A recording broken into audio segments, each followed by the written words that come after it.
నింద వేస్తే నోరు విప్పి జవాబు చెప్పలేను వదినా అన్నాడు. ఇది భక్తి అంటే.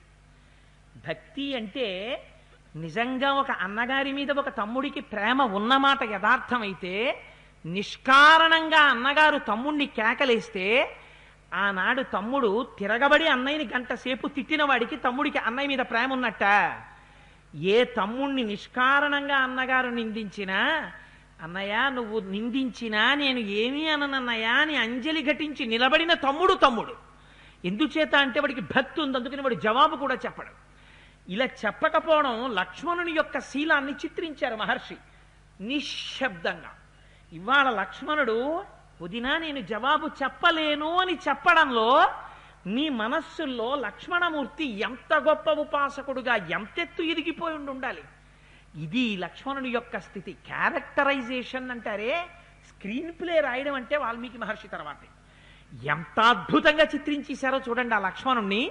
అన్నీ గమనించిన వాడు ఆయనే, అపనిందపడ్డవాడు ఆయనే. కానీ తిరిగి నేను జవాబు చెప్పను వదినా అన్నాడు. అని కానీ వదినా ఇన్ని మాటలని నన్ను దూరంగా పంపించేస్తూ ఉండడం వల్ల ఫలితాన్ని మాత్రం నువ్వు పొందుతావు.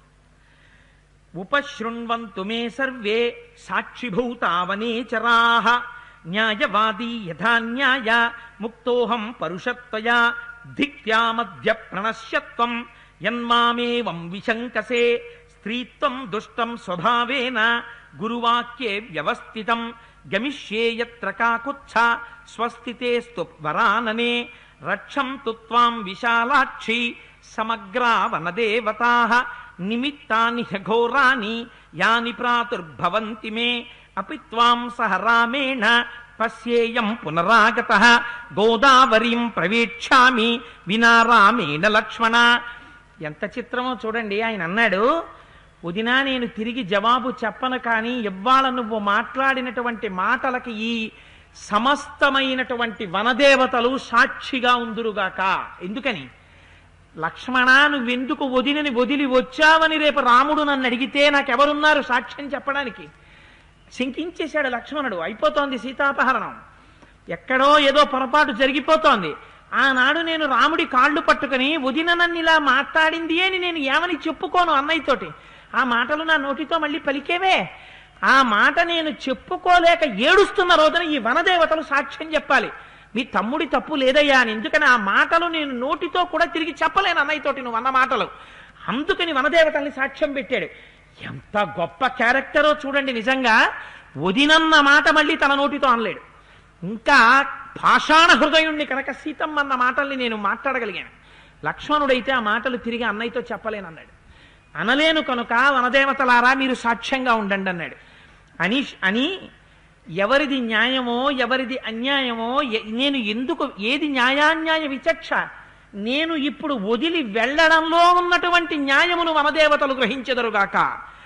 నేను రామచంద్రమూర్తి దగ్గరికి వెళ్ళిపోతున్నానమ్మా సీతమ్మ, నిన్ను ఈ వనదేవతలందరూ రక్షించాలని కోరుకుంటున్నాను అని వెనక్కి తిరిగి వెళ్ళిపోతూ వదిన యొక్క పాదముల వంక చూసి శిరస్సు ఉంచి నమస్కరిస్తూ, అమ్మా వదినమ్మా మళ్ళీ తిరిగి వచ్చి మా అన్నయ్య నీ పక్కన నించుంటే మా అన్నయ్య పాదాలకి మా వదిన పాదాలకి కలిపి నమస్కరించే అదృష్టం నాకు దొరుకుతుందా అమ్మా అన్నాడు. ఇది లక్ష్మణమూర్తి అంటే. నిజంగా ఎంత గొప్పవాడో చూడండి, ఎంత భక్తి తత్పరుడో చూడండి.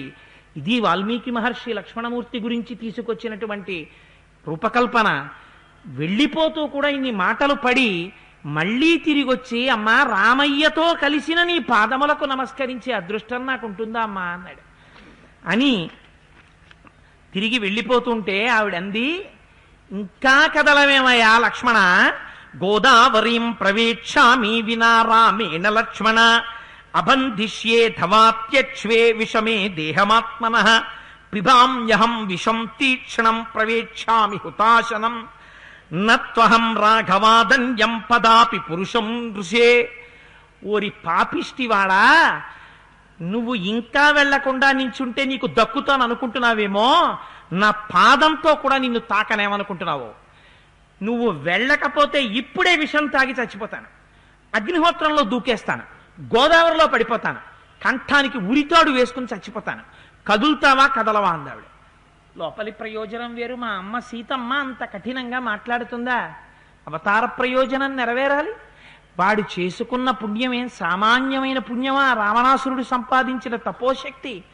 ఆ తపోశక్తి క్షీణించిపోవాలి. లక్ష్మణమూర్తి ఉండగా అవతార ప్రయోజనం నెరవేరదు. భగవంతుణ్ణి నమ్మిన ఒక భక్తుడుండగా భగవంతుడికి కూడా భయమే అవతార ప్రయోజనం నెరవేరడం. ఎందుకంటే ఈశ్వరుణ్ణి అంత రక్షించుకుంటాడే. ఎంత సేవ చేసిన వాడో లక్ష్మణుడంటే మీకు ఈ ఒక్క ఘట్టం చాలు. అంత నింద వేస్తే తప్ప వెళ్ళడు లక్ష్మణుడు.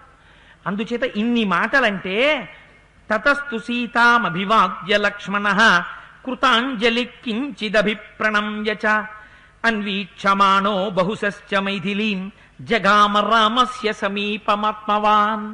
ఒక్కసారి వదినకి ప్రదక్షిణం చేసి వదిన పాదముల వంక చూసి సాష్టాంగపడి నమస్కారం చేసి, వదినా నేను బయలుదేరుతున్నానమ్మా అని వెనక్కి తిరిగి వెళ్ళిపోతూ సీతమ్మ వంకే చూస్తూ వెనక్కి తిరిగి, నేను చిట్ట చివర చూస్తున్నంత సేపట్లో ఎప్పుడైనా ప్రమాదం వస్తే రక్షించేద్దామని కనపడినంత మేర వదిన్నే చూస్తూ కళ్ళ నీళ్లు కారిపోతుంటే ఉత్తరీయంతో ఒత్తుకుంటూ అటు తిరిగి అన్నయ్య వచ్చేస్తే బాగుండని అన్నయ్య వచ్చేస్తున్నాడేమో అని చూస్తూ ఇటు వదిన వంక చూస్తూ వదిలి వెళ్ళలేక అన్నయ్య కనపడలేదని లోపల ఉడికిపోతూ బెంగ పెట్టుకుని ఏడుస్తూ వెనక్కి తిరిగి వెళ్ళిపోయాట.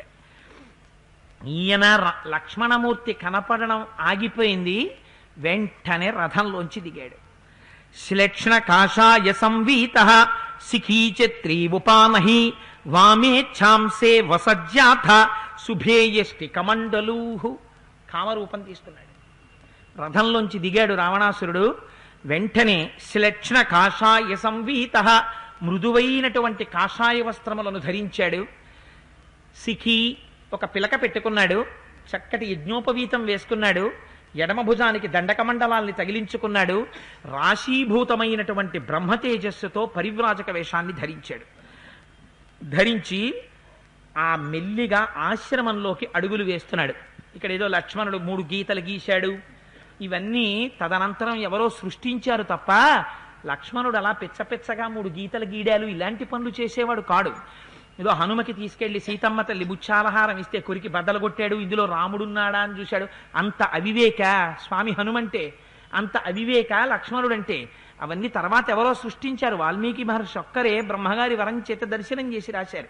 వాల్మీకి ఏది రాశారో అది సత్యం సత్యం పునఃసత్యం. అందుకని లక్ష్మణమూర్తి తిరిగి వెళ్ళిపోయారు. లోపలికి రావణాసురుడు ప్రవేశిస్తున్నాడు. ప్రవేశిస్తుంటే తముగ్రతేజ కర్మాణం జనస్థాన రుహాద్రుమాః సమీక్షసం ప్రకంపంతే న ప్రవాతి చ మారుతః. రావణాసురుడు మారువేషంలో వస్తున్నాడని చెట్లు కనిపెట్టేట. కనిపెట్టి ఉనికిపోయి చెట్లన్నీ కదలడం మానేసి అలా నిలబడిపోయాడు. ఒక పక్క నుంచి గాలి అలా వీస్తోందట. వీస్తున్న గాలి రావణాసురుణ్ణి చూసి వీయడం ఆగిపోయి మందంగా వీచడం మొదలుపెట్టిందిట. శీఘ్రశ్రోతాశ్చతం దృష్ట్వా వీక్షంతం రక్తలోచనం స్థిమితం గంతుమారేభే భయాద్గోదావరీ నది. ఉరకలతో ఉరవళ్లతో పరుగులతో వెళ్ళిపోతోంది గోదావరి. ఒక్కసారి రక్తలోచనం ఎర్రటి కళ్ళతో లోపలికెడుతూ ఇలా చూశాట గోదావరి నది వంక. అంతే, ఇంత పరుగులు పెడుతున్న గోదావరి నిశ్శబ్దమైపోయి చప్పుడు లేకుండా చాలా నెమ్మదిగా ప్రవహించడం మొదలుపెట్టిందిట. వాడి ఉగ్ర తేజస్సు అన్నారు మహర్షి. ఇది బ్రహ్మ తేజస్సు కాదు, ఉగ్రమైనటువంటి తేజస్సు. అంత ఉగ్రమూర్తి అయి ఉంటాడు.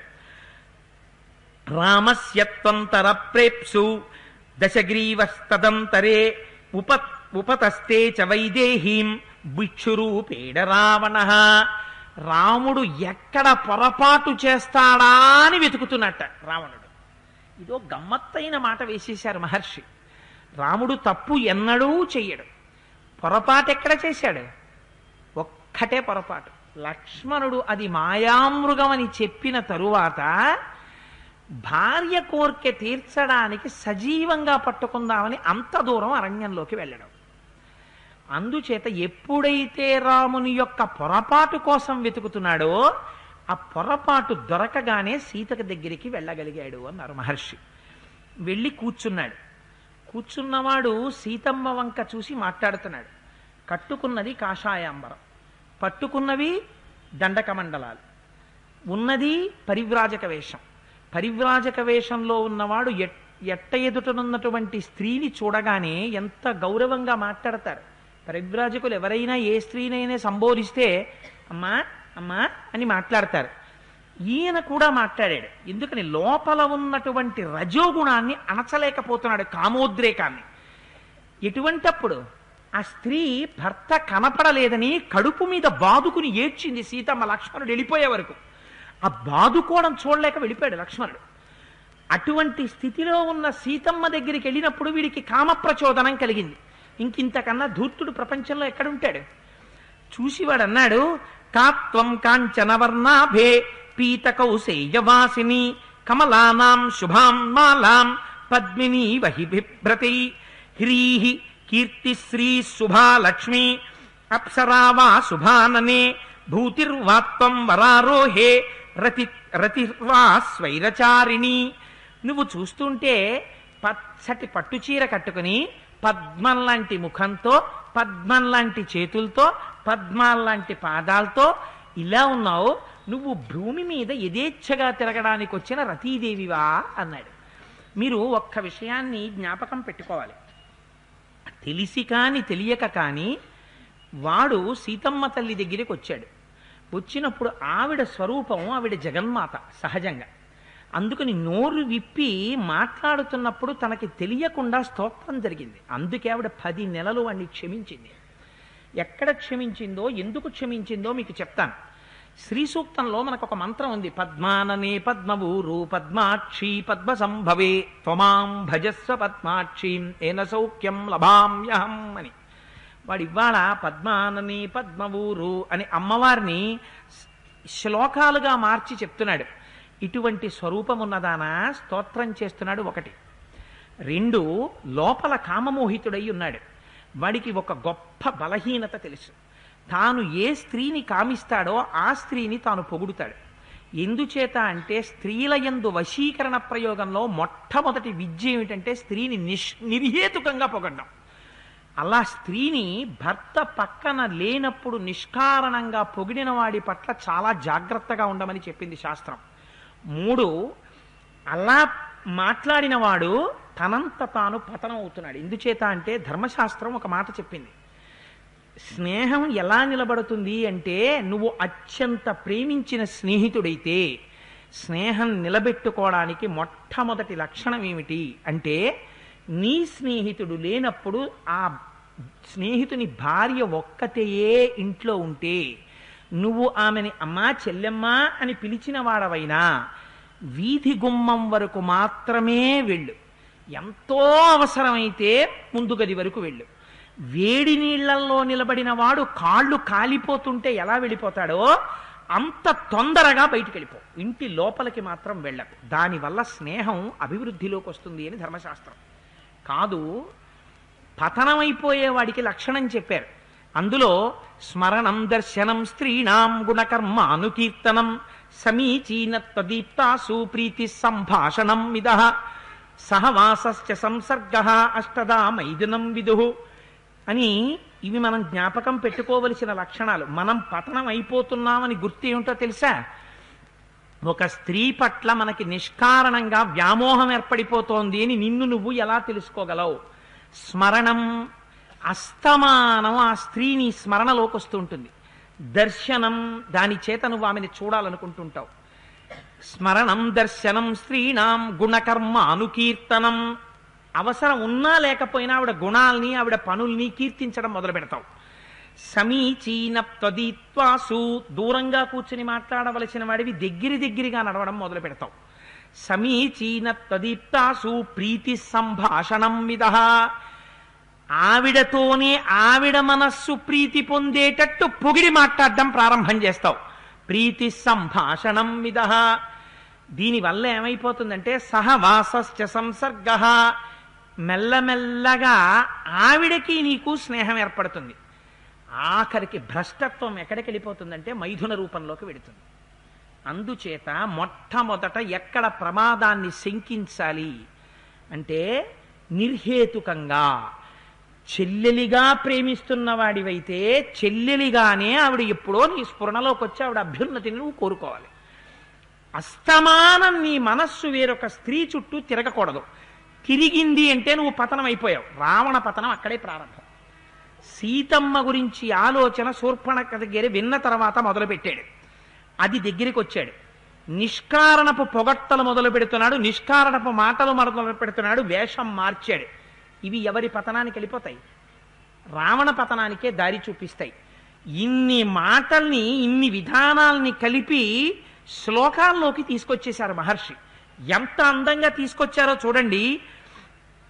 సమాశిఖరిణి స్నిగ్ధా పాండురా దశనాస్తథా విశాలే విమలే నేత్రే రక్తాంతే కృష్ణతారకే విశాలం జగనం పీన ఊరు కరికరోపమౌ ఏతాపుపచితౌ వృత్తౌ సంహతౌ సంప్రవల్గితౌ పీన్నో తముఖౌ కాంతౌ స్నిగ్ధౌ తాళపలోపమౌ మణిప్రవేకాభరణౌ రుచిరౌ తే పయోధరౌ. ఇది అవసరమా వాడికి? ఎదురుగుండా కూర్చుని సీతమ్మ తల్లి వంక చూసి నువ్వెంత అందంగా ఉన్నావు, నీ ముఖం ఎంత అందంగా ఉంది, నీ పళ్ళు ఎంత తెల్లగా ఉన్నాయి, నీ పెదవి ఎంత ఎర్రగా ఉంది, నీ లలాటం చూస్తే ఎంత అందంగా ఉంది, నీ ముక్కు ఎంత సూదిగా ఉంది. చాలు, ఇంకంతకన్నా శ్లోకాలు చదివినా మనం వర్ణించక్కర్లేదు. ఎందుకంటే అది భావశుద్ధితో వర్ణించిన వర్ణనేం కాదు. అందుచేత అంగాంగ వర్ణనం చేశాడు. లోపల ఏ భావనతో ఉన్నా ఒకటి మాత్రం చేశాడు, కేశాది పాదాది వర్ణనం చేశాడు, ఏ అవయవాన్ని మినహాయించకుండా. అమ్మవారి యొక్క గోప్యమైనటువంటి ఊరు సౌందర్యం దగ్గర నుంచి స్తన సౌందర్యం దగ్గర నుంచి వర్ణన చేశారు. ఎదురుగుండా ఉన్న స్త్రీని వర్ణన చేసి భర్త పక్కన లేని స్త్రీని చారు స్మితే చారుదతి చారునేత్రే విలాసిని మనోహర సిమే కాంతే నదీకూలమివాంభస. చాలా వేగంగా ప్రవహించేటటువంటి నది తన ఒడ్డుని విరిచేసినట్టు నువ్వు నా మనస్సును అపహరించేస్తున్నావు అన్నాడు. తాను కట్టిన బట్ట ఏమిటి, తాను మాట్లాడుతున్న మాట ఏమిటి అంటే లోపల స్వభావాన్ని ఆపుకోలేకపోతున్నాడు. ఆపుకోలేక కరాంతమితమధ్యాసి సుకేసి సంహతస్తని నైవ దేవి నగంధర్వి నయక్షి నచకిన్నరి నైవం రూపమయా నారి దృష్టపూర్వా మహీతలే. యక్ష గంధర్వ కిన్నెర కింపురుషాదులలో నీ వంటి స్త్రీని నేను ఇప్పటి వరకు భూమి మీద చూడలేదు. రూపమగ్రంచ లోకేషు సౌకుమార్యం వయశ్చతే ఇహ వాసశ్చ కాంతారే చిత్తమున్మాదయంతి మే. ఇంత అందమైన దానివి అరణ్యంలో ఎందుకున్నావు నువ్వు? అసలు అదే అడగవలసిన మాట. అందంగా ఉండడానికి అరణ్యంలో ఉండడానికి సంబంధం ఏమిటి? పతిని అనుగమించి వచ్చినటువంటి స్త్రీ కనుక, మహాపతివ్రత కనుక భర్తని సేవిస్తూ అరణ్యంలో ఉంది. ఇంత అందమైన దానివి నువ్వు అరణ్యంలో ఎందుకున్నావు అంటే ప్రలోభ పెట్టడం ప్రారంభం చేశాడు. లోపల ఉన్నది దుష్టబుద్ధి, దుష్టబుద్ధితో కూడినవాడు కనుక ప్రలోభ పెట్టేటట్టు మాట్లాడడం మొదలుపెట్టాడు. నేను ఒక యథార్థమైన విషయం మీకు విజ్ఞాపన చేస్తాను. నేను ఇలా అన్నాను అని తల్లులు కాని, స్త్రీలు కాని, పురుషులు కాని నన్ను తప్పు పట్టకండి.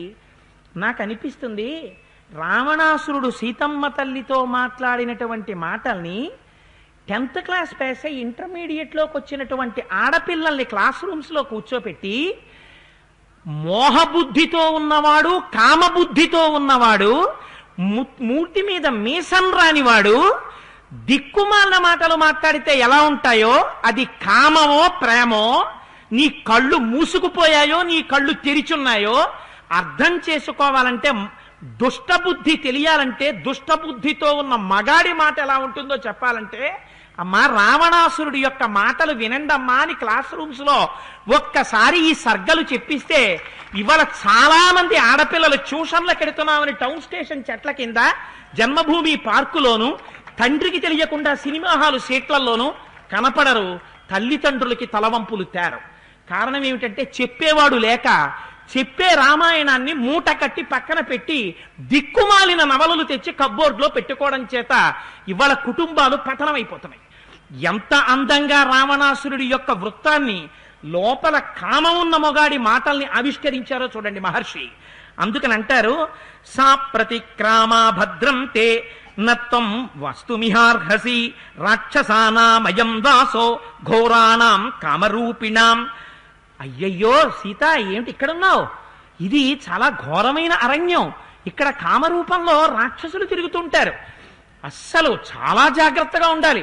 తొందరగా ఇక్కడి నుంచి వెళ్ళిపో నువ్వు. వాడు ఎంత గొప్పగా మాట్లాడుతున్నాడో చూడండి. వచ్చినవాడెవరు? వాడే రాక్షసుడు. మొట్టమొదట ఆడపిల్లని దుష్టబుద్ధితో మాట్లాడేవాడు చేసే పని ఏమిటంటే తానే గొప్ప రక్షణ కల్పించవలసిన వాళ్ళ మాట్లాడతాడు. ఇంత వెర్రిది కన్న తండ్రి కన్న తల్లి అది ఏ గౌను కొనుక్కోవాలో, ఏ పరికిణీ కట్టుకోవాలో, ఏ వాణి వేసుకోవాలో, ఆ పిల్ల ఏం చదువుకోవాలో, ఆ పిల్ల పెళ్లి ఇంకో 4 ఏళ్లలో చదివితే దానికి ఎన్ని బంగారు గాజులు ఉండాలో లెక్క కట్టుకుని ఒంటిపూట భోజనం చేయించి మంచి సినిమా వస్తే కూడా చూడకుండా, తీర్థయాత్రకు కూడా వెళ్లకుండా కడుపు కట్టుకుని బ్యాంకులో ఆర్డీ వేసి దాని పెళ్లికి 4 జతల గాజులు చేయిద్దామనుకున్న తల్లిదండ్రులు దోషులైపోతారు. నిన్నగాక మొన్న వచ్చిన ఒక దిక్కుమాలినాడి కోసం కుటుంబాన్ని విడిచిపెట్టి వెళ్ళిపోతున్నారు. వాడు మాట్లాడిన మాటలు రావణాసురుడి మాటలు కాకపోతే ఆడపిల్లకి ఈ తెగింపు ఎక్కడి నుంచి తెచ్చాడు వాడు? అది ప్రేమ మోహజనకమైన సంభాషణ. దాన్ని తీసుకొచ్చి సెల్యులాయిడ్కి ఎక్కించి 50 రూపాయలు వసూలు చేసి చూపించిన వాడు సినిమా నిర్మాత, దేశద్రోహ. శిక్ష వెయ్యవలసిన వాడు ఉంటే వాడు. అందుచేత వాల్మీకి మహర్షి కావ్య భాషలో ఎంత అందంగా ఆవిష్కరించారో చూడండి. పాసాదాగ్రాని రమ్యాని నగరోపవనాని చ సంపన్నాని సుగంధీని యుక్తాన్యాచరితుం త్వయా. సీత, నువ్వు ఇక్కడ ఉండకూడదు. ఈ వనంలో మంచి మంచి నగరాల్లో ఉండాలి, మంచి మంచి పట్టణాల్లో ఉండాలి. అక్కడ ఉండి హాయిగా సుఖాలు అనుభవించాలి. ఏమిటి నీ కర్మ? ఇక్కడ ఉండడం ఏమిటి? వరం మాల్య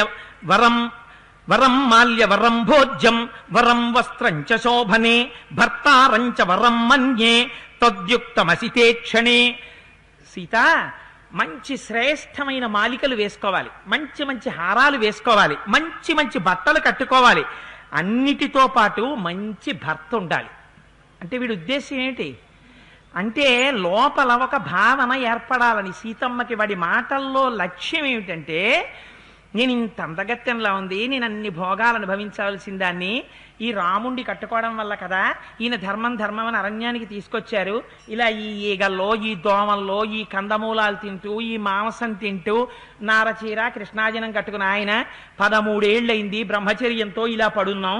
ఈయన వల్ల కదా అని లోపల భర్త పట్ల వ్యతిరేకత కల్పించడానికి కావలసినటువంటి మాటలు మాట్లాడుతున్నాడు. అందుకే శాస్త్రం ఒక విషయం చెప్పింది. భర్త మీద భార్య కానీ, భార్య మీద భర్త కానీ ఎన్నడూ 3వ మనిషికి చెప్పకూడదు.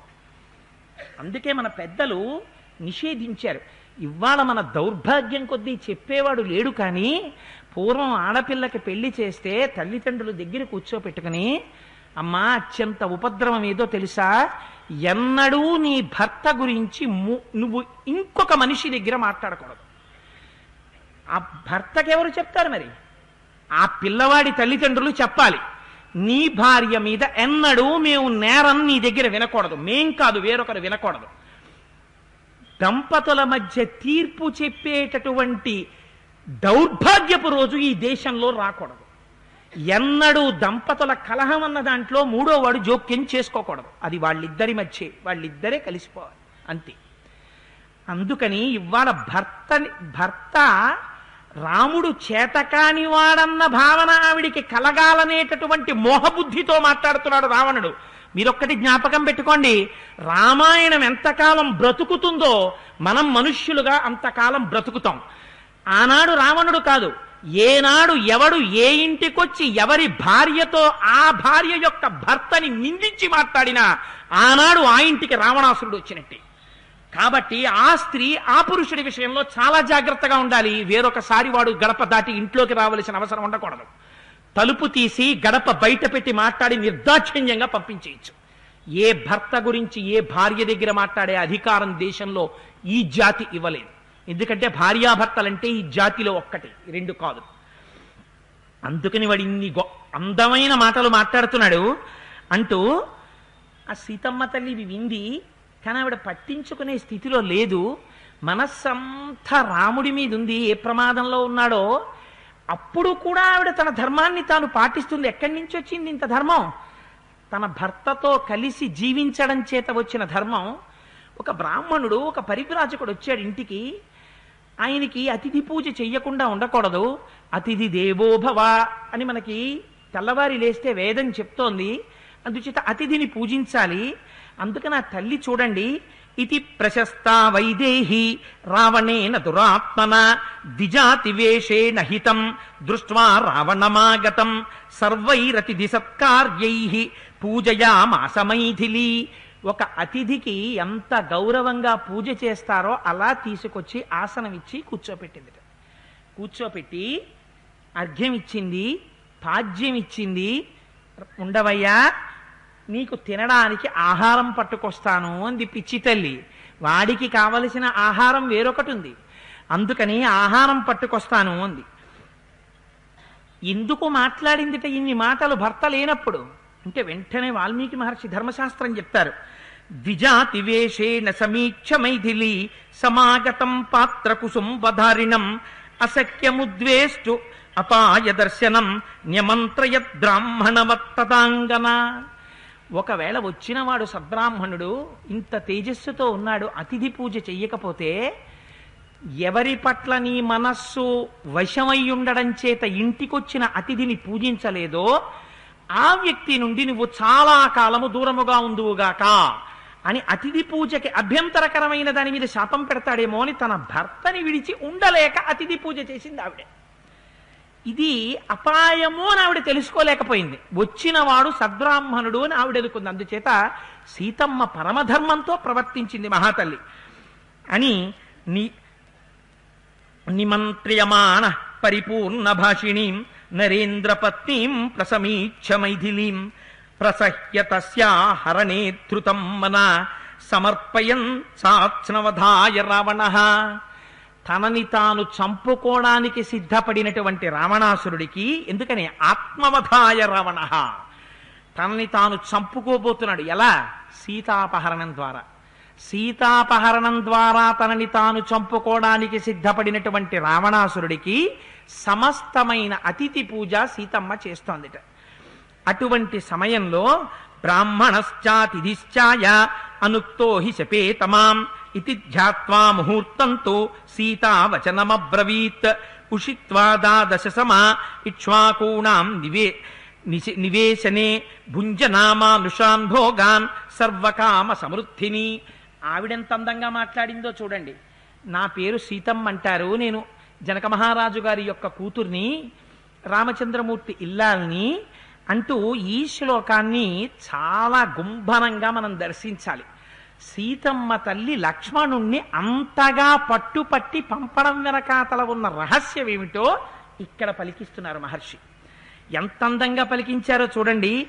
ఉషిత్వా ద్వాదశ సమా ఇక్ష్వాకూణాం నివేశనే భుంజానామానుషాన్ భోగాన్ సర్వకామ సమృద్ధిని. నేను ఇక్ష్వాకు వంశంలో పుట్టినటువంటి రామచంద్రమూర్తిని వివాహం చేసుకున్న తరువాత మనుష్యులు అనుభవించే భోగాల్ని అన్నిటినీ అనుభవించాను అంది. మనుష్యులు అనుభవించే భోగాలను అనుభవించడం ఏమిటి? మనిషి అన్న తర్వాత మనిషి భోగాల్ని అనుభవిస్తారు. మనిషి దేవతా భోగాన్ని అనుభవించాడు, దేవతలు మనుష్య భోగాన్ని అనుభవించారు. అంటే ఆవిడెవరో చెప్పేసింది ఈ శ్లోకంలో. ఆవిడెవరు? అయోనిజ జగన్మాత సీతమ్మగా వచ్చింది. అందుకని పిచ్చాడా, లక్ష్మణుణ్ణి పంపించి నీకు నేను దొరకడం అనేటటువంటిది దేవతా కార్యానికి చెయ్యబడుతోంది అని పరోక్షంగా చెప్పింది ఆవిడ. అందుకని నేను మనుష్యులు అనుభవించే భోగాలన్నిటినీ అనుభవించాను.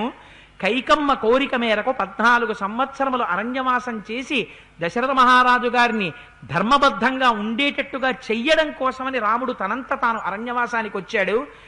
ఆ రాముని యొక్క తమ్ముడైనటువంటి లక్ష్మణమూర్తి మాతో కలిసి ఇక్కడ రాముడికి సర్వకాలముల యందు సేవ చేస్తుంటాడు. అరణ్యవాసానికి వచ్చేటప్పటికీ మమ భర్త మహాతేజా వయసా 25 18 వర్షాణి మమ జన్మ నిగణ్యతే. నాకు 18 సంవత్సరాలు, రామచంద్రమూర్తికి 25 సంవత్సరాలు అని చెప్పింది. ఇవాళ నేను కొత్త కొత్త విషయాలు వింటున్నాను. చాలా మంది అంటుంటారు రాముడి కన్నా సీతమ్మ పెద్దదిడి కదండి అంటుంటారు. అలా వరహీనం చేసుకుని అసహ్యంగా వయసులో తనకన్నా పెద్దదాన్ని చేసుకునేటటువంటి దుర్మార్గ స్వరూపం కాదు రామచంద్రమూర్తిది. ఆయన కన్నా సీతమ్మ తల్లి 7 సంవత్సరాలు చిన్నది.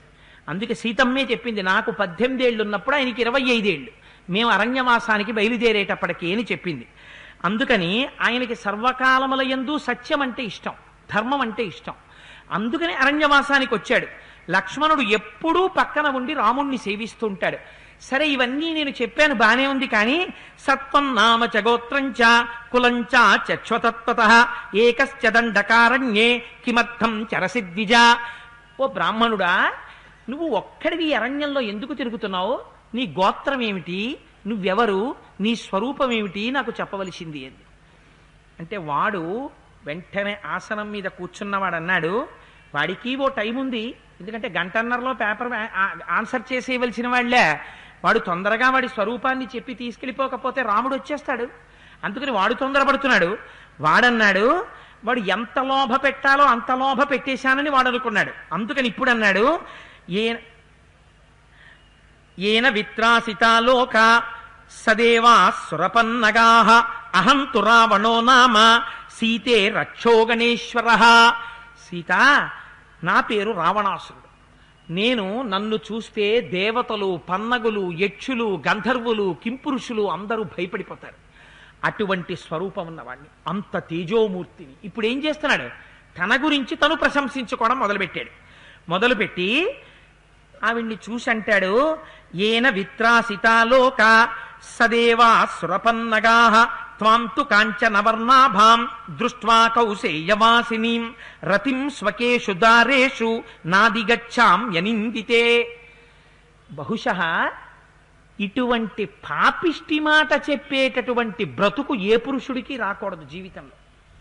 ఎంత దారుణమైన మాట చెప్పాడంటే, సీత పట్టుబట్ట కట్టుకుని ఇంత అందంగా ఉన్నటువంటి నీ స్వరూపాన్ని చూసిన దగ్గర నుంచి ఎందరో భార్యలున్నా ఆ భార్యలతో క్రీడించినప్పుడు నాకు సుఖం కలగడం లేదు అన్నాడు.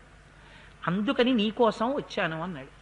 మీరు ఒక్క మాట జ్ఞాపకం పెట్టుకోండి, పక్షులకి పశువులకి మైథునంలో ఏ విధమైనటువంటి నియతి లేదు.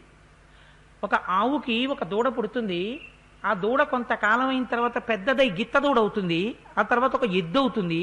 ఆ ఎద్దు ఆ ఆవు సంభోగించిన శాస్త్రం దోషం పట్టదు, అది పశువు కనుక. పశువులకి ఒక ఋతువు ఉంది, పక్షులకి ఒక ఋతువు ఉంది.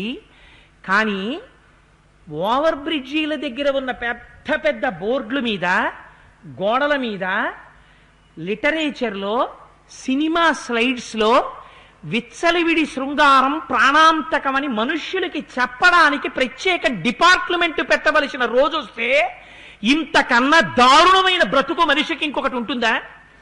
అంటే ఎంత యథేచ్ఛగా ఇంద్రియములకు లొంగిపోయి తన భార్యతో తాను జీవించడం చేతకాక లోకంలో ఉన్న స్త్రీలని కామించి తిరుగుతున్నాడో, ఎంతగా సమాజం భ్రష్టు పట్టిపోయిందో, 4 ఇంగ్లీష్ అక్షరాలున్న వ్యాధులు ప్రపంచాన్ని వెంట తరుగుతున్నాయో మనం ఊహించుకుంటే రావణాసురుడు కాదా అది? ఇందుచేత మండోదరి యుద్ధకాండలో ఒక్క మాట అంటుంది రావణాసురుణ్ణి చూసి, రావణ, నిన్ను చంపింది రాముడు అని నేను అనుకోవడం లేదు.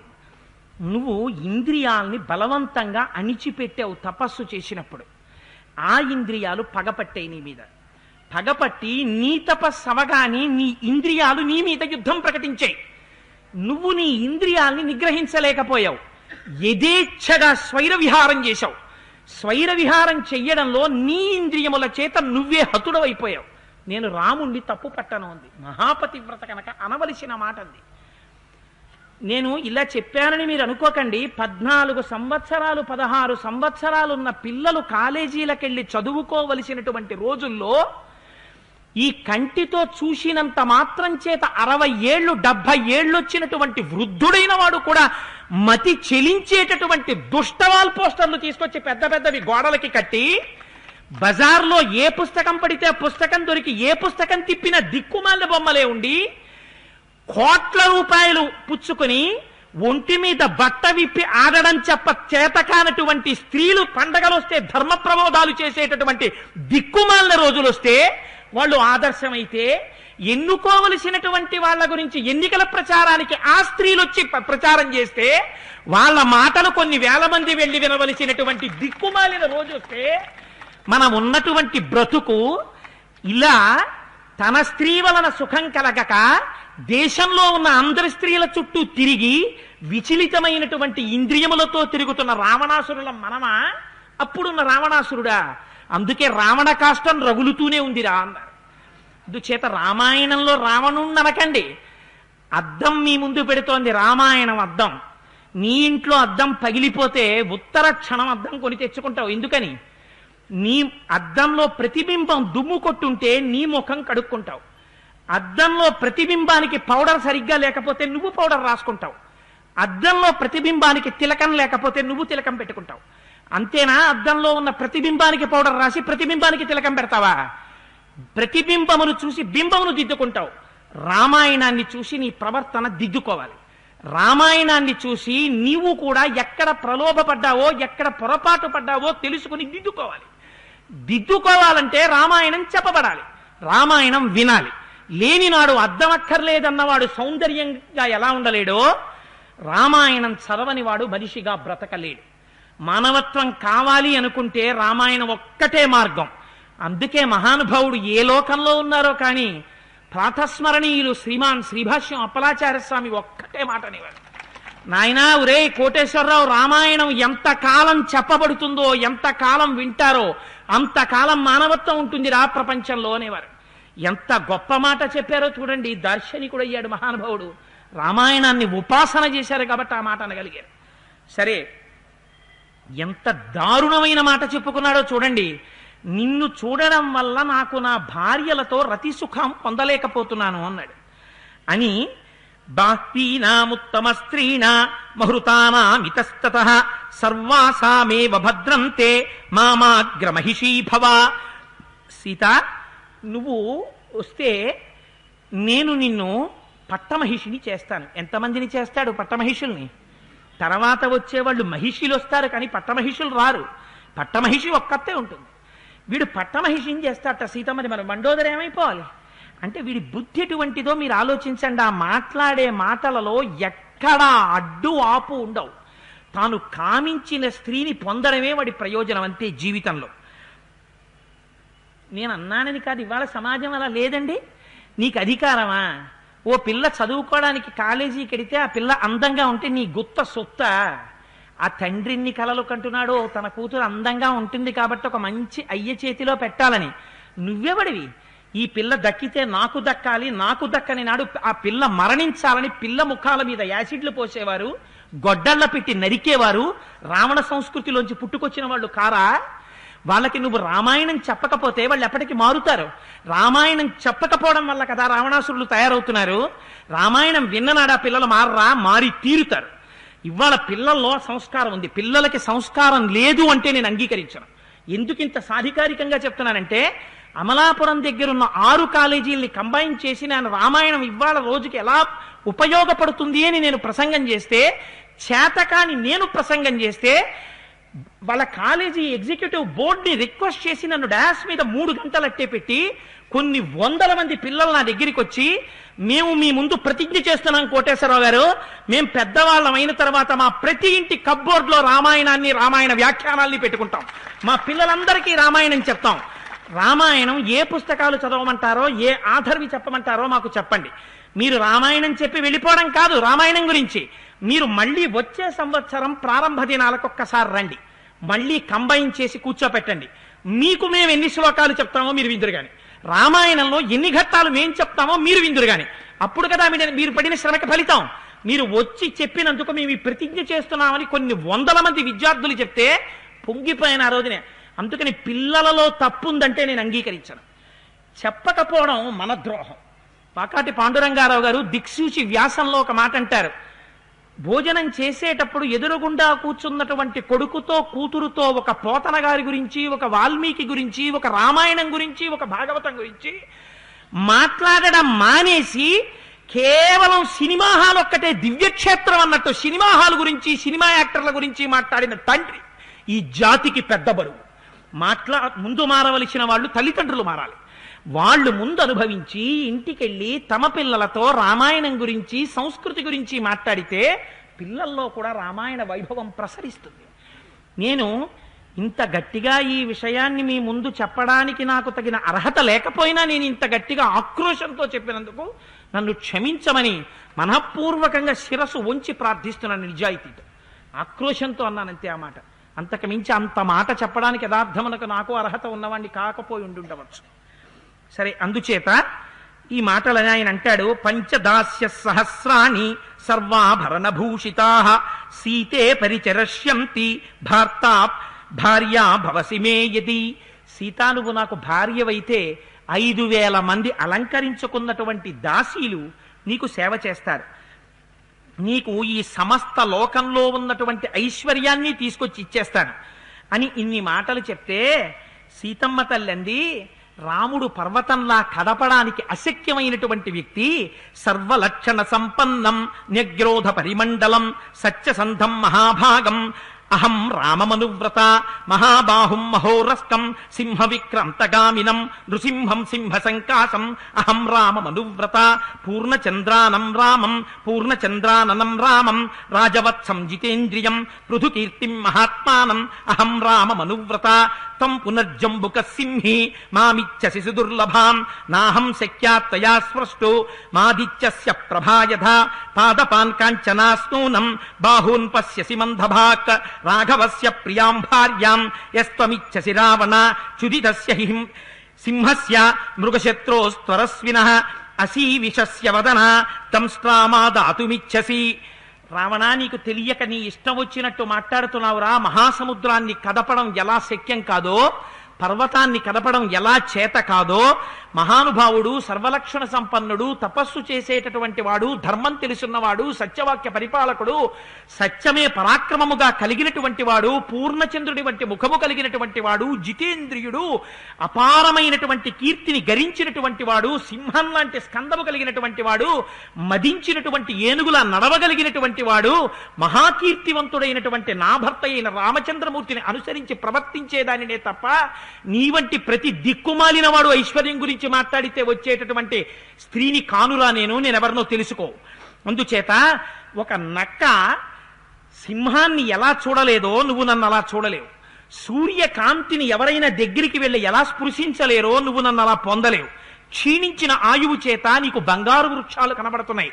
మనకి శాస్త్రంలో ఎవరైనా ఆయుర్దాయం అయిపోయి మరణించే ముందు వాళ్ళకి చెట్టుని చూపిస్తే అది బంగారు చెట్టులా కనపడుతుంది. అందుకని నీకు వృక్షాలు స్వర్ణ వృక్షాల్లా కనపడుతున్నాయని నేను అనుకుంటున్నాను. ఎవర్రా నువ్వు సింహం యొక్క కోర పీకడానికి ప్రయత్నిస్తున్నావు, పాము యొక్క కోర పీకడానికి ప్రయత్నిస్తున్నావు.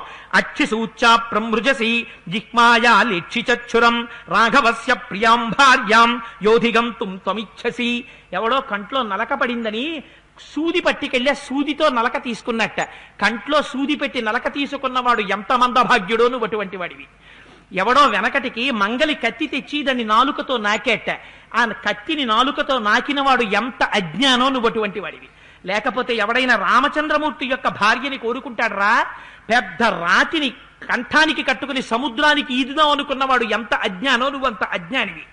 సూర్యచంద్రులిద్దరినీ చేత్తో పట్టుకుని తీసేసి ఇంటికి పట్టుకుపోదాం అనుకున్నవాడు ఎంత అజ్ఞానో నువ్వు అటువంటి అజ్ఞానివి. ఇనుప కొనలున్నటువంటి శూలం మీద నడుద్దాం అనుకున్నవాడు ఎటువంటి అజ్ఞానో నువ్వు అటువంటి అజ్ఞానివి. యదంతరం కాంచన సీసలోహయే యందంతరం చాందనవారి పంకయోహో యదంతరం హస్తి బిడాలయోర్వనే తదంతరం దశరథేస్తవైవచ యదంతరం వాయస వైనతేయయో యదంతరం మద్గుమయూరయోరపి యదంతరం సారసగృద్ధయోర్వనే తదంతరం దశరథేస్తవైవచ. సీసానికి బంగారానికి, గంధకపు గంధం నీటికి బురదకి, ఏనుక్కి పిల్లికి, కాకికి గరుత్మంతుడికి, నీటి కాకికి నెమలికి, హంసకి ఎందుకు పనికి రానటువంటి ఒక చిన్న పిట్టకి ఎంత తేడా ఉంటుందో రాముడికి నీకు అంత తేడా ఉందిరా. రాముడితో నువ్వు పోల్చుకుంటావేమిటి? అరణ్యములకు వెళ్ళిపోయిన వాడు రాజ్యభ్రష్టుడు దశరథ మహారాజు గారు పంపించేశారని తెలివి తక్కువ మాటలు మాట్లాడుతున్నావు. ఇంకొక మాట మాట్లాడకు రావణ అంది. అంటే రావణుడు అన్నాడు, సీత ఏమనుకుంటున్నావో, భ్రాతా వైశ్రవణస్యాహం సాపత్నో వరవర్ణిని రావణో నామ భద్రం తే దశగ్రీవ ప్రతాపవాన్ యస్య దేవాః సగంధర్వాః పిశాచ పతగోరగాః విద్రవంతి భయాద్భీతా మృత్యోరివ సదా ప్రజాః. నేను సాక్షాత్తుగా కుబేరుడి తమ్ముణ్ణి. ఒకానొకప్పుడు కుబేరుడి మీద కోపం వచ్చి కుబేరుడితో యుద్ధం చేస్తే లంకాపట్టణాన్ని విడిచిపెట్టి కుబేరుడు కైలాస పర్వతానికి వెళ్ళిపోయాడు. అసలు రహస్యం వేరు, వీడు చెప్పింది అబద్ధం. వీడు కుబేరుడి మీదకి యుద్ధానికి వెడితే కుబేరుడు అన్నగారైనటువంటి తండ్రి గారైన విశ్రవసో బ్రహ్మను అడిగాడు మహానుభావుడు, తమ్ముడు నా మీద దండయాత్రకు వచ్చాడు, నాన్నగారు ఏం చెయ్యనని అడిగాడు. ఉరేవాడు దిక్కుమాలినాడు రా, వాడు చెప్తే వినేవాడు కాదు, ఆ రాజ్యం వాడికి వదిలేసి ఉత్తర దిక్కుకి వెళ్ళిపోయి నువ్వు అక్కడ నిర్మించుకోరా వేరే రాజ్యాన్ని అన్నాడు. అంటే పాపం కుబేరుడు కైలాస పర్వతం దగ్గరికి ఉత్తర దిక్కుకు వెళ్ళిపోయాడు. వెళ్ళినందుకు అదృష్టాన్ని పొందాడు, హాయిగా పరమశివుడు పక్కన ఎప్పుడూ నిలబడి ఉంటాడు. అందుకని అలా వెళ్ళిపోయినటువంటి కుబేరుణ్ణి వెళ్ళగొట్టాను, లంక స్వాధీనం చేసుకున్నాను, మళ్ళీ ఉత్తర దిక్కుకు వెళ్ళాను, మా అన్నయ్యని చావగొట్టాను, పుష్పక విమానం తెచ్చుకున్నాను. అదిగో ఆ పుష్పక విమానం మీద నేను ఎప్పుడూ తిరుగుతూ ఉంటాను. నేనంటే ఏమనుకుంటున్నావో, మమ సంజాత రోషస్యాముఖం దృష్ట్వైవ మైథిలి విద్రవంతి పరిత్రస్తాసురా శక్రపురోగమాహ. నాకు కాని కోపం వచ్చి కనుబొమలు రెండు ఇలా ముడేశానా, ఇంద్రుడు దేవతలతో కలిసి పారిపోతాడు, అంత భయం నేనంటే. భుంజానామానుషాన్ భోగాం దివ్యాంశ్చ శరవర్ణిని న స్మరిష్యసి రామస్యామానుషస్య గతాయుషః. ఎప్పుడో గతాయువైపోయి దశరథుడి చేత వెళ్ళగొట్టబడి రాజ్యం లేక అరణ్యాల్లో తిరుగుతున్నటువంటి ఆ రాముణ్ణి నమ్ముకుంటానంటానేటి? ఎన్ని భోగాలు, ఎంత ఐశ్వర్యం! ఒక్కసారి చూడు సీత, నా భార్యవిక, నేను చెప్పినటువంటి మాట విను అని రామచంద్రమూర్తి గురించి వాడు అనరాని మాట ఒకటి అన్నాడు. అంగుళ్యాస సమో రామో మమ యుద్ధే సమానుషః తప భాగ్యేన సంప్రాప్తం భజస్య వరవర్ణిని. వేలుతో చేసిన యుద్ధానికి సరిపోడు. ఏమి చెప్పమంటావు సీత, నీ అదృష్టం నాకందు నీ మీద పడింది, నేను వచ్చాను, నువ్వు అదృష్టవంతురాలి, పొందు నన్ను. ఎంత ఏదో పెద్ద ఉదారంగా వాడు అవకాశం ఇచ్చినట్టు వరం ఇచ్చినట్టు మాట్లాడి సీతమ్మంది, కథం వైశ్రవణం దేవం సర్వభూత నమస్కృతం భ్రాతరం జపదిశ్య త్వం అశుభం కర్తుమిచ్చసి. కుబేరుడి తమ్ముణ్ణంటావు, 10 మంది నిలదీసేటట్టుగా సిగ్గుపడేటట్టుగా ఇలా ప్రవర్తించడానికి నీకు సిగ్గెయ్యట్లేదురా? ఎందుకురా ఈ ప్రవర్తన నీకు? రాముడు పనికి మాలినవాడు, రాముడు పనికి మాలినవాడంటావు. అంత పనికి మాలినవాడైతే ఆయన లేకుండా నేను ఎందుకు ఎత్తుకొస్తున్నావు, పట్టుకెళ్ళిపోవాలనుకుంటున్నావురా? ఇది అలా నిలబడు, రాముడు వచ్చే వరకు చూద్దాం, నీ చిటికిన వేలుకు పనికిరారు అంటున్నావు కదా, అలా నిలబడు అంది. అంటే వాడు నిలబడతాడా? వెంటనే సీతాయావచనం శ్రుత్వా దశగ్రీవ ప్రతాపవాన్ హస్తే హస్తం సమాహత్య చకార సుమహద్వపుః. పెద్ద శరీరాన్ని, తన నిజస్వరూపాన్ని బయట పెట్టాడు. అది ఎంత పెద్ద శరీరం అంటే పర్వతంతో సమానమైనటువంటి శరీరం. పెంచి బంగారు ఆభరణాలతో మెరిసిపోతున్నాడు బ్రహ్మతేజస్సుతో. సమైథిలీం పునర్వాక్యం బభాషే చ తతో భృజం నోన్మత్తయా శృతౌ మన్యే మమ వీర్య పరాక్రమౌ. నాతో సమానమైన వాడెక్కడుంటాడు, చూడు నిన్నిప్పుడు ఎలా తీసుకెళ్ళిపోతానో అన్నాడు. ధనుర్బాణాలతో కుండలాలతో మిరిసిపోతున్నాడు. క్రోధేన మహతావిష్టో నీలజీమూత సన్నిభ. నల్లటి మబ్బు ఆకాశంలోంచి కిందకి దిగిపోతే ఎలా ఉంటుందో అలా ఉన్నాడు. ఒక పక్క వేసుకున్న ఆభరణాలు మెరిసిపోతున్నాయి, చేతిలో కోదండం పట్టుకున్నాడు, బాణాలు పట్టుకున్నాడు.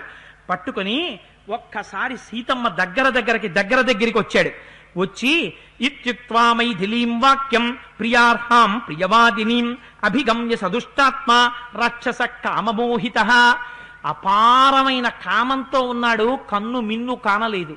కానక భయవిహ్వలయ్యి ఉనికిపోతున్న సీతమ్మకి దగ్గరగా వచ్చాడు. వచ్చి ఇత్యుక్త్వా మైథిలీ వాక్యం ప్రియార్హాం ప్రియవాదినీం వామేన సీతాం పద్మాక్షీం మూర్ధజేషు కరేణ సహ ఊర్వోస్తు దక్షిణేనైవ పరిజగ్రాహపాణినా. దగ్గరకొచ్చి ఎడంచేత్తో సీతమ్మ తల్లి యొక్క జుత్తు గట్టిగా పట్టుకున్నాడు. కుడి చేతిని అమ్మవారి యొక్క తొడల కింద పెట్టాడు. పెట్టి ఒక్కసారి జుత్తు పట్టి ఎడంచేత్తో కుడి చేతిని తొడల కింద పెట్టి అమ్మవారిని పైకెత్తాడు. పైకెత్తి తన దగ్గరగా పట్టుకుని పెద్ద అడుగులేసుకుంటూ ఆశ్రమం బయటికి వచ్చాడు. బయటికి వచ్చేటప్పటికి అక్కడ తం దృష్ట్వా మృత్యు సంకాశం తీక్షణదం స్త్రం మహాభుజం ప్రాద్రవంగిరి సంకాశం భయార్త వనదేవతాః. ఆ రావణాసురుణ్ణి చూసేటప్పటికి వనదేవతలందరూ పారిపోయారట దిక్కులు పట్టి. సచ మాయామయో దివ్య ఖరయుక్త కరస్వనః ప్రత్యదృశ్యత హేమాంగో రావణస్య మహారథః. వాడు బయటికి రాగానే అప్పటి వరకు అదృశ్యమైపోయినటువంటి బంగారు రథం మళ్ళీ భూమి మీదకి దిగింది. దిగగానే తతస్తాం పరుషైర్వాక్యై భర్తృయన్ సమహాస్వనః అంకేనాదాయ వైదేహీం రథమారోపయత్తదా. పరుషమైనటువంటి అనరాని మాటలతో సీతమ్మని భయపెడుతూ భయవిహ్వలయై ఆడ త్రాచుపాం కొట్టుకున్నట్టు కొట్టుకుంటుంటే రథమెక్కి కూర్చుని బలవంతంగా తన తొడ మీద కూర్చోపెట్టుకున్నాడు సీతమ్మ తల్లిని. కూర్చోపెట్టుకుని అక్కడ నుంచి ఆ రథాన్ని బయలుదేరు అన్నాడు. అనేసరికి ఆ రథం బయలుదేరింది. బయలుదేరి అందులో వెళ్ళిపోతున్నది ఆ రథం. తల్లి ఒక్కసారి ఆ రథం పైకి లేచి ఆకాశ మార్గంలో వెడుతోంది. చూసి పెద్ద కేకలేసింది. తతస్తాం పరుషైర్వాక్య సా గృహీత విచుక్రోశ రావణేన యశస్విని రామేతి సీతా దుఃఖార్త రామం దూరగతం వనే. రామా రామా రామా, మీరెక్కడో అరణ్యంలో ఉండిపోయారు, నా కేక ఎలా వినపడుతుంది? ఈ దుష్టాత్ముడు నన్ను ఎత్తుకుపోతున్నాడు, రక్షించండి రక్షించండి అని పెద్ద కేక పెట్టింది. తామా కామ అకామాం సకామార్త పన్నగేంద్ర వధూమివ వివేష్టమానామాదాయ ఉత్పపాదాత రావణః. హా లక్ష్మణ మహాబాహో గురుచిత్త ప్రసాదక హ్రియమాణాం న జానీషే రక్షసామామనిష్యణ. ఆవిడ అయ్యో రామ లక్ష్మణ మహానుభావ, పెద్దల యొక్క వాక్యమునందు చిత్తముంచేటటువంటి స్వభావం ఉన్నవాడా, సర్వకాలముల యందు రాముణ్ణి అనుసరించి ఉండేటటువంటి వాడా లక్ష్మణ, నన్ను రావణాసురుడు ఎత్తుకుపోతున్నాడన్న విషయం నీకు తెలియదు కదా, లేకపోతే నన్ను రక్షించేవాడివి కదా అని పెద్ద పెద్ద కేకలు పెట్టి సీతమ్మ ఏడుస్తోంది. ఏడుస్తూ రాముడి గురించి కేకలేస్తుంటే జీవితం సుఖమర్ధాంశ్చ ధర్మహేతోః పరిత్యజన్ హ్రియమాణాం అధర్మేణ మాం రాఘవ నపశ్యసి. ధర్మం కోసమని జీవితాన్ని రాజ్యాన్ని త్యాగం చేసినటువంటి ఓ రామా, నీ భార్యని ఇవాళ ఒక రాక్షసుడు అపహరిస్తున్నాడు, ఈ విషయం మీకు తెలియదు కదా అని పెద్ద పెద్ద కేకలు పెడుతూ అక్కడ ఉండేటటువంటి ఆ రాముణ్ణి అక్కడ ఉండేటటువంటి చెట్లని, ఆ మృగాల్ని, పక్షుల్ని, ఆ పర్వతాలకి, గోదావరికి నమస్కరించి కేకలు వేసింది. ఓ మృగాల్లారా, ఓ పక్షుల్లారా, ఓ పర్వతాల్లారా, ఓ శిఖరాల్లారా, ఓ భూమి, ఓ గోదావరి, ఓ క్రూర మృగాల్లారా, మీ అందరూ దయచేసి వినండి, నమస్కరించి మిమ్మల్ని వేడుకుంటున్నాను. నన్ను రావణాసురుడు అపహరించాడన్నమాట మహాబాహువైన రామచంద్రమూర్తికి తెలియచేయండి, లేకపోతే రాముడు నేను లేనని బెంగ పెట్టుకుని శరీరం వదిలేస్తాడు. అందుకని రాముడికి చెప్పండి చెప్పండి అని ఏడుస్తూ ఆ తల్లి ఆ తొడమించి తప్పుకోవడానికి ప్రయత్నం చేస్తుంటే 20 బాహువులతో నొక్కి పెట్టి ఆడత్రాచుని నొక్కినట్టు నొక్కి తన తొడ మీద కూర్చోబెట్టుకుంటే నన్ను రక్షించేవారు లేరే అని తల్లి పెద్దగా ఏడుస్తూ వెళ్ళిపోతుంటే అక్కడే చెట్టు మీద కూర్చుని జటాయువు కనబడ్డాడు. కనపడి ఆయన అంటాడు, పెద్దవాడిలాగే మాట్లాడతాడు, 60,000 సంవత్సరాల వయస్సు అప్పటికి, పాపం ముసలాయన. ఆయన చెట్టు మీద కూర్చొని అంటాడు, నివర్తయమతిం నీచాం పరదార అభిమర్శనాత్ నతత్ సమాచరేద్ధీరో యత్పరోస్య విగర్హయేత్. దుష్టుడైనటువంటి ఓ రావణ, చెయ్యకూడని పని చేస్తున్నావు. ధర్మం ఆచరించడం కోసమని రాజ్యాన్ని విడిచిపెట్టి వచ్చి తాపసిగా జీవిస్తున్న రామచంద్రమూర్తి యొక్క ఇల్లాలిని అపహరిస్తున్నావు. దీని చేత నువ్వు ప్రమాదాన్ని తెచ్చుకుంటావు. ఇప్పటికైనా నీ బుద్ధి మరల్చుకో. అర్థం వాయదివాకామం శిష్టాశాస్త్రేష్వనాగతం వ్యవస్యంతి నరాజానో ధర్మం పౌలశ్చనందన. ఎప్పుడైనా రాజ్యంలో పరిపాలింపబడుతున్నటువంటి ప్రజలకి ధర్మంలో కానీ, అర్థంలో కానీ, కామంలో కానీ ఎలా ప్రవర్తించాలి అని అనుమానం వస్తే తమ రాజు ఎలా పరిపాలిస్తున్నాడో చూస్తారు. రాజు ఎలా బ్రతుకుతున్నాడో ప్రజలు అలా బ్రతుకుతారు. రాజే ధర్మం తప్పిపోతే ప్రజలు ధర్మం తప్పిపోతారు. తప్పిపోతే ఇంక నీకు రాచరికం ఎందుకు? అసలు పనికి మాలిన వాడికి స్వర్గానికి వెళ్ళడానికి విమానం ఇచ్చినట్టు నీకు రాజ్యం ఇచ్చిన వాడెవర్రా, నిన్ను రాజు చేసిన వాడెవర్రా అని అన్నారు. అని వృద్ధోహం తం యువా ధన్వీ సశరః కవచీ రథి తథాప్యాదాయ వైదేహీం కుశలీ నగమిష్యసి. నేను వృద్ధుణ్ణి, 60,000 సంవత్సరాలు వచ్చాయి, నాకు కవచం లేదు, రథం లేదు. నువ్వో యువకుడివి, కవచం కట్టుకున్నావు, చేతిలో ధనుర్బాణాలున్నాయి, రథం మీద ఉన్నావు. అయితే మాత్రం నిన్ను విడిచిపెడతాను అనుకుంటున్నావా? నా ప్రాణములున్నంత కాలం నిన్ను సీతమ్మని తీసుకెళ్లకుండా నిగ్రహిస్తాను. నా పౌరుష పరాక్రమాలంటే ఏమిటో చూద్దువు గానివన్నారు. అని ఒక్కసారి మహానుభావుడు పెద్ద పెద్ద రెక్కలు అల్లార్చి ఆ రావణాసురుడి మీదకి యుద్ధానికి బయలుదేరాడు. తతోస్య ససరంచాపం ముక్తామణి విభూషితం చరణాభ్యాం మహాతేజ బభంజ పతగేశ్వరః శతాని శరవర్షాణి పక్షాభ్యాం చ విధూయ చ చరణాభ్యాం మహాతేజ భభంజాస్య మహుత్థను కాంచనో రశ్చధాన్ దివ్యాన్ పిశాచ వదనాన్ ఖరాన్ తాంశ్చాస్య జనసంపన్నాన్ జఘాన సమరే బలి వరం త్రివేణు సంపన్నం కామగం పావకార్చిషం మణిహేమ విచిత్రాంగం భభంజ చ మహారథం పూర్ణచంద్ర ప్రతీకాశం ఛత్రం చ వ్యజనైః సహ పాతయామాస వేగేన గ్రాహిభిరాక్షసైః సహ సారథేశ్చాస్య వేగేన తుండేనైవ మహాక్షిరః పునర్వ్యాపాహర శ్రీమాన్ పక్షిరాజో మహాబలః సభగ్నద్ధన్వా విరదో హతాశ్వో హతసారథిః అంకేనాదాయ వైదేహీం పతాత భువి రావణః. ఒక్కసారి ఆ జటాయువు పెద్ద పెద్ద రెక్కలల్లారుస్తూ ఆ రావణాసురుడి మీదకి యుద్ధానికి వచ్చాడు. వచ్చేసరికి తన మీదకి జటాయువు యుద్ధానికి వస్తున్నాడని ఎర్రనైనటువంటి కనుగుడ్లు తిరుగుడు పడుతుండగా రావణాసురుడు కోదండంలోకి పాముల్లాంటి బాణాల్ని నారాస బాణాల్ని సంధించి కొన్ని వేల బాణములను ఆ జటాయువులో కొట్టాడు. కొడితే ఒంటి నిండా బాణాలు గుచ్చుకుపోయినా మహానుభావుడు తన రెక్కలతో అల్లార్చి విదిల్చి ఒంటికున్న బాణాలన్నిటినీ పైకి తీసి కింద పడిపోయేటట్టుగా చేసి ఒక్కసారి తన రెక్కలు అల్లారుస్తూ దగ్గరికి వెళ్ళి ఆ రథాన్ని కొట్టేసరికి తన ముక్కుతో ఒక్క గుద్దేసరికి చేతిలో పట్టుకున్నటువంటి కోదండం విరిగిపోయింది. ఆ బాణాలు కింద పడిపోగానే రెక్కలతో కొట్టేసరికి ఆ రథానికి ఉన్నటువంటి కాడి విరిగిపోయి రథం కింద పడిపోయింది. రథం కింద పడిపోగానే తన వాడి ముక్కుతో ఒక్కసారి ఆ సారథి యొక్క శిరస్సుని త్రుంచేశాడు. సారథి మరణించి క్రింద పడ్డాడు. మళ్ళీ తన కాళ్ల గోళ్లతో దానికి ఉన్నటువంటి పిశాచాల్లాంటి గాడిదల్ని పట్టుకుని ముక్కుతో కొట్టి ఏకకాలమనందు సంహరిస్తే సీతమ్మ తల్లిని ఒళ్ళో పెట్టుకున్నటువంటి రావణాసురుడు విరిగిపోయి కింద పడిపోతున్న రథంలోంచి సీతమ్మతో కలిసి కింద పడిపోతూ వాడు తన ఎడమ చంకలో సీతమ్మ తల్లిని దూర్చి గట్టిగా పట్టుకుని కింద పడిపోతే చూశాట మహానుభావుడు. ఎక్కడ లేని కోపం వచ్చింది జటాయువుకి. నేను చూస్తుండగా సీతమ్మ తల్లిని నీ ఎడమ చంకలో ఇరికించుకుని కింద పడతావా, చూడరా ఏం చేస్తానో అని తన ముక్కుతో ఆ 10 చేతుల్ని నరికేస్తే 10 చేతులతో సహా సీతమ్మ కింద పడిపోయింది. పడిపోగానే మళ్ళీ ఒక్కసారి అగ్నిహోత్రంలోంచి సెగ పైకి లేచినట్టు శిఖ లేచినట్టు మళ్ళీ 10 బాహువులు పుట్టగానే చూశాడు. సీతమ్మను వదిలేసి ఒక పెద్ద ఖడ్గం ఒకటి తీసుకున్నాడు.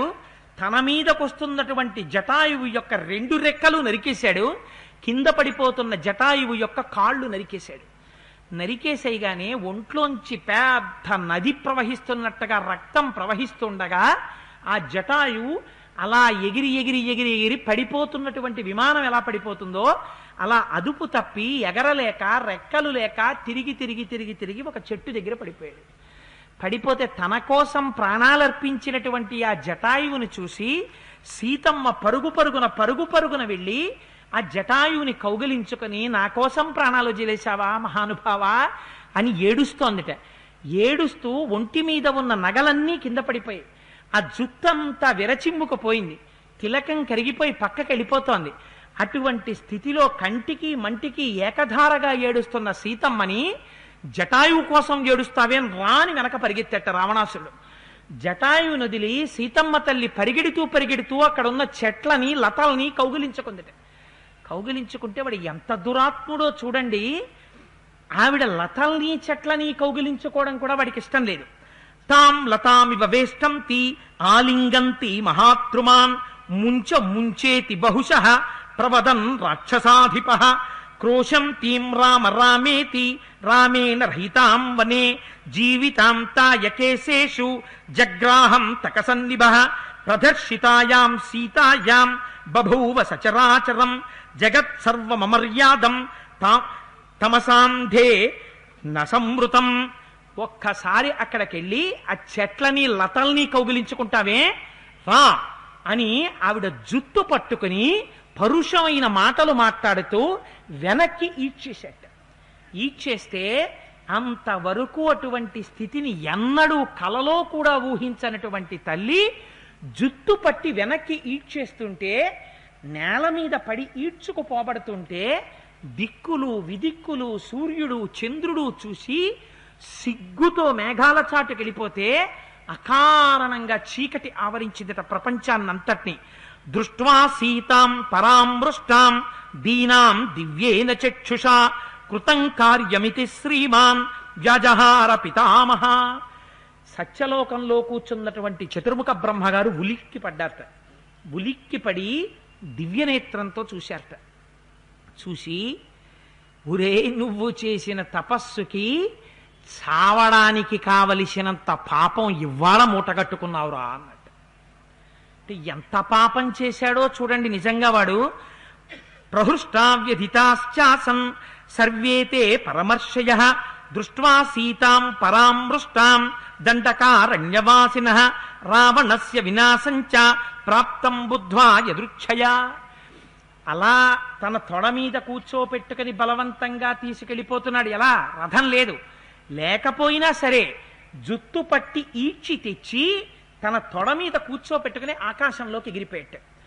ఎగిరిపోయి అటు ఇటు తన్నుకుంటున్నటువంటి సీతమ్మని 20 చేతులతో ఒడిసి పట్టుకుంటున్న రావణాసురుణ్ణి చూస్తుంటే ఋషులందరూ అనుకున్నారట, ఈ కళ్ళతో ఎంతటి ఇటువంటి దృశ్యాన్ని చూడవలసి వచ్చిందని బాధపడ్డారట. అమ్మయ్య, రావణ సంహారం అవుతుంది అని సంతోషించారట. వాడు విమానంలో తీసుకెళ్ళిపోతున్నాడు అమ్మవారిని. తీసుకెళ్ళిపోతుంటే అమ్మవారు పెట్టుకున్నటువంటి హారములు తెగిపోయి కింద పడిపోయాయి. అమ్మవారి జుత్తు ముడి విడిపోయి కేశపాశం అంతా చల్లుకుపోయింది. ఆ చల్లుకుపోయినటువంటి కేశపాశంతో ఆ పక్కకి తొలగిపోతున్నటువంటి తిలకంతో జుట్టులో పెట్టుకున్నటువంటి కబరీబంధంలో ఉన్నటువంటి పుష్పాలన్నీ రాలి నేల మీద పడిపోతున్నాయి. అటువంటి స్థితిలో తన్నుకుంటున్నటువంటి సీతమ్మని నొక్కి పట్టి తీసుకెళ్ళిపోతుంటే ఆ తల్లికి ఒక పర్వత శిఖరం మీద 5 వానరులు కనపడ్డారట. అందులో ఉన్నారు మా స్వామి. ఇదిగో వస్తారు, ఇంకొక 4 రోజుల్లో రావణుడి బ్రతుకు బయటపడుతుంది, చేసిన పనికి అనుభవింపజేస్తారు. ఆ 5 ఒక్కసారి తల పైకెత్తి పచ్చటి నేత్రాలతో ఇలా చూస్తున్నారట. చూస్తుంటే తెల్లటి బట్టలు కట్టుకున్న మా స్వామిని చూసిందమ్మా. వీళ్ళు బహుశः నా భర్తకి నా సమాచారం అందచేస్తారనుకుందిట. అనుకుని తాను కట్టుకున్నటువంటి వస్త్రంలోంచి ఒక ఖండాన్ని చింపి అందులోంచి ఆ తాను పెట్టుకున్నటువంటి నగల్ని ఆ వస్త్రంలో మూట కట్టింది. మూట కట్టి ఆ 5 వానరుల మధ్యలో పడేటట్టుగా విడిచిపెట్టేసింది. మరి ఇలా చేస్తుంటే రావణుడు చూడలేదా అని మనకు అనుమానం వెంటనే వస్తుంది కదా.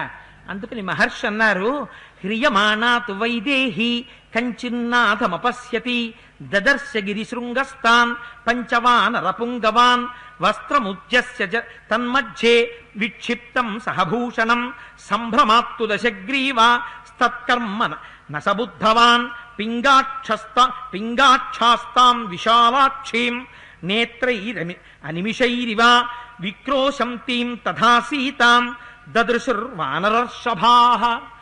సీతమ్మను అపహరించి తీసుకెళ్లిపోతున్నానన్న ఆనందంలో రావణుడు గమనించలేదు. ఆవిడ్ని నొక్కి పట్టడంలోనే చూసుకుంటున్నాడు జారిపోతుందని. ఆవిడ మాత్రం గబగబా పట్టుచీర యొక్క ముక్క చింపి అందులో నగలు మూట కట్టి కింద పడేసింది. రెప్ప వెయ్యకుండా పచ్చటి నేత్రములతో వానరులు ఈ దృశ్యాన్ని చూశారట. చూడవలసిన వాళ్ళు చూసేశారు. కనీసం అమ్మ ఆ మాత్రం వానరులకి తన నగల మూటని అందించానన్న మాట దగ్గర ఆపుతాను. ఎందుకంటే దీని తర్వాత రావణాసురుడి ప్రవర్తన చూస్తే మహాప్రభో అది చెప్తే ఇక రాత్రి నిద్ర పట్టదు. నిన్న రాత్రే నాకు రేపు ఇది చెప్పాలని చాలా మాట నిద్రలో తెలివి వచ్చేసింది. అందుకని ఇంకా అది కూడా చెప్పి ఇంటికెడితే అసలు నిద్ర పట్టదు. నేను కనీసం అమ్మ తన నగల మూటని వానరుల మధ్యలో విడిచిపెట్టాను అని కొంచెం ఉపశాంతి పొందింది, సుఖంగా ఉన్నది అని అమ్మ కొద్దిగా మనశ్శాంతి పొందినటువంటి స్థితిలో సీతమ్మని కలుసుకుందామని తొందరగా వచ్చేస్తున్న రామచంద్రమూర్తితో ఇవాల్టి ఘట్టాన్ని పూర్తి చేసి ఆ సీతారావణ సంవాదం ఎలా ఉంటుందో, వాడి ప్రవర్తన ఎలా ఉంటుందో రేపటి రోజున మహర్షి చూపిస్తారు. ఆ అందాన్ని, ఆ వైభవాన్ని, సీతమ్మ తల్లి పాతివ్రత్యాన్ని అమ్మ కటాక్షించి నా చేత పలికించుగాక అని ప్రార్థిస్తూ మనం 11 మాటలు అయ్యవారి నామం చెప్పుకోవడం సంప్రదాయంగా పెట్టుకున్నాం గనక స్వామి నామం చెప్పుకుని బయలుదేరడం. శివుడు గౌరికి బోధ చేసిన చిన్మయము శ్రీరామనామము.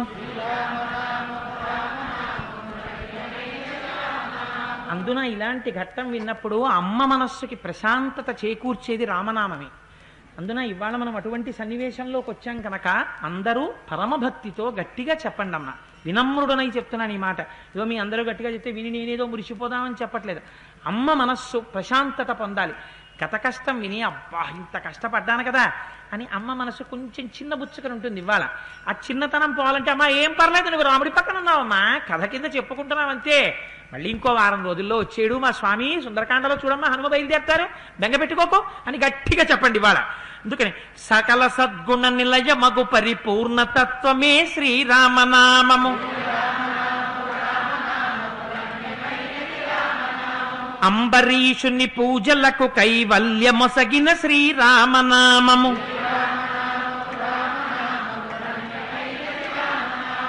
అలకు చేలుని చేతి అటుకుల ఆరగించిన రామనామము.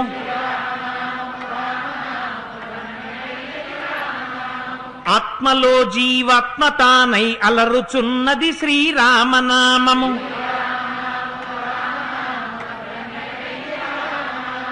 ఆత్మతపమును సల్పు వారికి ఆత్మయజ్ఞము శ్రీరామనామము.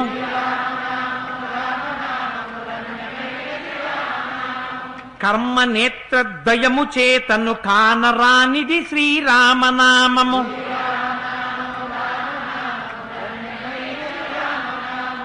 జానకీ హృత్కమల మందున అలరుచున్నది శ్రీరామనామము.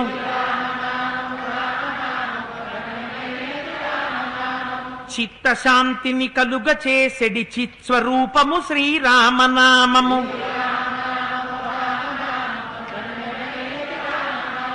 సావు పుట్టుకలు లేని పరమ పదమై వెలయుచున్నది శ్రీరామనామము.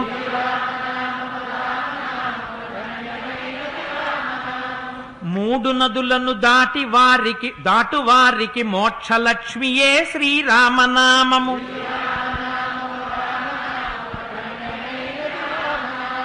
ఎందు చూచిన ఏకమైతా వెలయుచున్నది శ్రీరామనామము.